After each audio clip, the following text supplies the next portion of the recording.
Welcome back, advocates. I'm glad you're returning to continue the discussion with me about grassroots advocacy. In our last episode, we looked at some things that you could do on the local level that's in your town and your city and your county. And we're going to continue that discussion today. And we're really going to focus on the political activism side of grassroots advocacy. So recently, I had the opportunity to be visiting with our friends down in the great state of Oklahoma. Go Sooners! And while I was down there, one day in particular, I got to visit with Care Providers of Oklahoma, and they had three of the leading gubernatorial candidates come in for a meet and greet. And that was a really fantastic experience for me because it's something that I hadn't really gotten to do before. And as I was there listening to each of the three candidates, they said some things that really resonated with me. They really made sense. They kind of got my attention and got me excited. They also said some things that didn't quite make sense to me or didn't quite measure up to what I thought was going to be correct. So one of the things that came out of that I want to share with you is that it's really important for you as advocates to get to know the elected officials in your community. Now, here in the United States, we've just gotten through the primary season. I'm from the Show Me State, Missouri. And last Tuesday, we got the opportunity to cast our primary ballots. And so now we're all getting ramped up for the general election. Well, Oklahoma had done their primary actually back in June. Why I mention that is because now, between the primary and the general election, now is time for us to really invest our energy to get to know the people who potentially could be running our city, our county, and our state governments. And so, as I was sharing with you earlier, we heard from those three great gubernatorial candidates, and each of them said some things that made me take notice. For example, they talked about education, which is something that is really near and dear to my heart. They also talked about the importance of making sure that people earned a living wage. And since most nursing assistants aren't fortunate enough to be in that position just yet, anytime somebody talks about having a living wage, that certainly gets my attention because I believe that nursing assistants deserve to earn more than they actually do. Something else that they talked about that I thought was really very important was really about how we manage the regulations that are happening in the state. Do those regulations make sense? Are they helpful? Do they help to enable quality? So those were things that really caught my attention. Now, one of the things that I would encourage each of you to think about is when you're talking with elected officials, first listen for what it is that they care about that you also care about. The second thing that I'd like to ask you to think about is, do they have a solution or do they have a talking point? So, for example, saying, if I were, let's say for the sake of discussion, I was running for governor of the great state of Missouri, and I said, I want to raise the wages of nursing assistants. That's something that I want to hear. It's also very important to hear how that candidate particularly plans to accomplish what they say they want to accomplish. So, for example, one of the ways that government could potentially affect the wages of nursing assistants is if they did a thing that's referred to as a direct wage pass-through. And what that means is that they would adjust the Medicaid reimbursement rate by X number of dollars. Let's say for the sake of this conversation that they're going to increase it by $3. And that those $3 are then going to go to improve the wages of nursing assistants. That's a specific plan for how to get to the point where you're raising wages.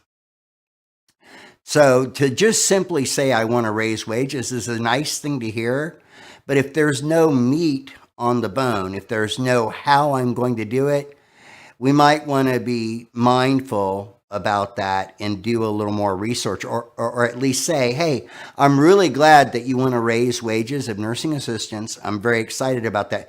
Please give me some sense of how you're going to accomplish that. What are you going to do to make that happen? And that how they're going to make it happen is very useful, and it's very worthwhile for you to know. So when we think about grassroots advocacy, particularly as it relates to politics, one of the things that's important for us to do is to get to know the candidate. So at the city level, you have the mayor, you have the city councilman or city council people. You also have your local school board, which is very important, especially if you're like me and you really care about education. And then you have, at the county level, you also might have a board of commissioners, and that's a group of people who help to govern at the county level. So there are a variety of ways you can get to know your local elected officials.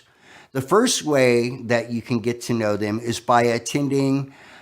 Most of them will host rallies or town halls. Some of them might even be participating in debates.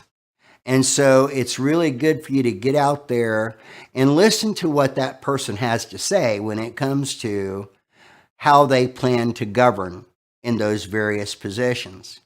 Another way that you can educate yourself about that candidate is by going to their websites. I remember back in 2016, as we were preparing to elect a new president, there were a variety of candidates on both sides of the aisle that I was interested in knowing more about. For example, candidate Trump, I was interested in knowing, he had talked about a number of things that I thought were really interesting, and I wanted to learn more, so I went to candidate Trump's website. I also was very interested in knowing more about Senator John McCain from the great state of Arizona. And so I went to his website. I was also interested in knowing about folks on the other side of the aisle, for example, former Secretary of State Hillary Rodham Clinton. So the point is I went to their websites. I reviewed the material on each of the websites, and I learned a couple of things that I'd like to share with you. One thing that I learned is if your website spends most of its time knocking your other candidates, that might be a point of concern. On the flip side of that, if the website has lots of great content and lots of great detail, then at the very least, you can say that candidate and their campaign have really put a lot of thought into what they hope to accomplish if they get the opportunity to govern. So the second thing you can do is you can check out websites. The third thing that you can do is there are a number of political journals that you can review that will talk about, in particular, if the political candidate has a history in politics, you can go and you can look at their voting record. You can look at what positions they've taken on a variety of different subjects, and that can also help you to have a better informed opinion about that particular candidate. The other thing that you can do, and this is something that's a blessing of the automation age, if you want to get to know more and you want to ask specific questions, most of the candidates have it set up so that you can email them with a specific question. So those are some different ways you can get to know the candidates that you're going to be voting for. Now then, when we look at the state level, when we look at who we might send to be the governor or a state representative, in your districts for the state, your representatives typically have in-district offices. And so you can go to that particular person's website and you can look on a calendar and see when they're going to be in district. You can even look and see when you can make an office call. And Generally speaking, you can either make an office call while they're right there in your district, or if you happen to be in your state's capital and the House and the Senate are in session, the representatives are in your state capital, then you could also set up a time to go visit them there as well.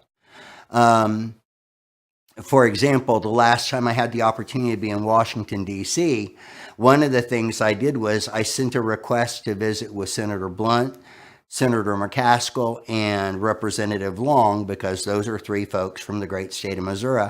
And I figured since I was going to be in D.C. anyway, I might as well try to visit with each one of them. I'm glad to say that I had the opportunity to visit with Senator McCaskill. She gave me some really great insights about how she looks at Medicare funding. So these are things that we can do to help us to be very informed about how we cast our votes and how we interact with our elected officials. On the federal level, again, it's about taking the time to get to know your potential elected officials. It's about taking the opportunity to really understand their perspective and how they plan to achieve their desired goals or outcomes. And it's about making a decision that best fits with your understanding of the issues at the state and the local, state, and federal levels. I encourage you to take the opportunity to really get out there and do these things. I also encourage you, as we wrap up today's episode, I also want to encourage you to think about this quotation from former governor and actor, Mr. Arnold Schwarzenegger. Help others and give something back. I guarantee you will discover that while public service improves the lives and the world around you, its greatest reward is the enrichment and new meaning it will bring to your own life.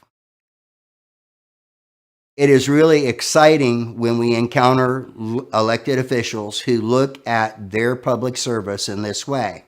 And I encourage you to look at your service as an advocate in much the same way. I look forward to having time with you during our next episode.